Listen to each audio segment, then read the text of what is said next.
వేల నుంచి 50,000 రూపాయలు లబ్ధి పొందిన కుటుంబాలు ఉన్నాయి. 2 లక్షలు 3 లక్షలు లబ్ధి పొందిన కుటుంబాలు కూడా ఉన్నాయి.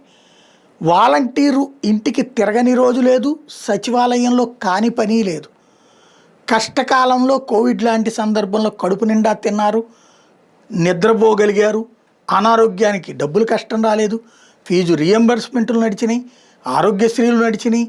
అదే సందర్భంలో అన్నీ సక్రమంగా నడిచిన తర్వాత కూడా దారుణమైన ఓటమి, 11 సీట్లకి పరిమితమైనటువంటి జగన్ ఓటమికి కారణం కార్యకర్తలే తమ సత్తా, అంటే మా ఎమ్మెల్యే ఓడాలి, జగన్ గెలవాలి, మేము మాత్రం జగన్కి అభిమానులే కానీ మా ఎమ్మెల్యేని ఓడిస్తాం, మా విలువేంటో పార్టీకి తెలియాలి అని ఎవరికి వాళ్ళు వ్యతిరేకించడం.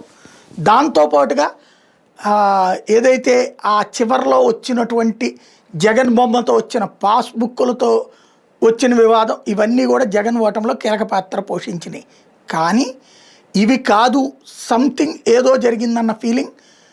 జగన్ మీద ద్వేషం తగ్గాక బాబు పెట్టే కేసులు, బాబు పెట్టించే చిత్రహింసలు, లేదా బాబు పార్టీ కార్యకర్తలు చేస్తున్న హింసతో నలిగే కార్యకర్తల్లో అకస్మాత్తుగా జగన్ మీద ప్రేమ వచ్చింది. ఆ ప్రేమకి పరకాల మాటలు పెద్ద ఆయింట్మెంట్ అవుతున్నాయి.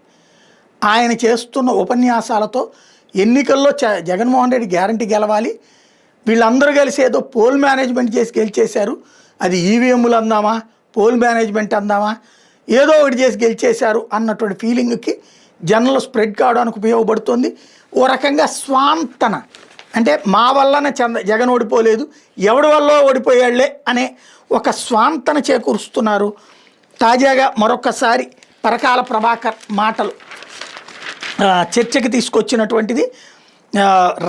ఏదైతే దేశవ్యాప్తంగా 18 కోట్ల మంది ఓటు హక్కు తీసేసే కుట్ర జరుగుతోందని ఒక పక్కన చెప్పడం, రెండో పక్కన వచ్చేటప్పటికి ఏదైతే ఎలక్ట్రానిక్ ఓటింగ్ మిషన్ ద్వారా ఓ వ్యక్తి ఓటు వేయడానికి 17 సెకండ్ల సమయం పడుతుంది, కానీ 2024 సార్వత్రిక ఎన్నికల్లో ఆంధ్రప్రదేశ్లో కేవలం 3 సెకండ్లకు ఒక ఓటు చొప్పున వేయడం ఎలా సాధ్యమైంది అంటూ పరకాల ప్రభాకర్ ప్రశ్నించారు.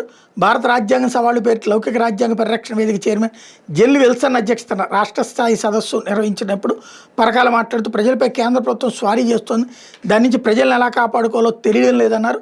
కొత్తగా సరిపేరుతో ఓట్ల తొలగింపు ప్రక్రియకి శ్రీకారం చుట్టారన్నారు, చుట్టనున్నారని చెప్పుకొచ్చారు.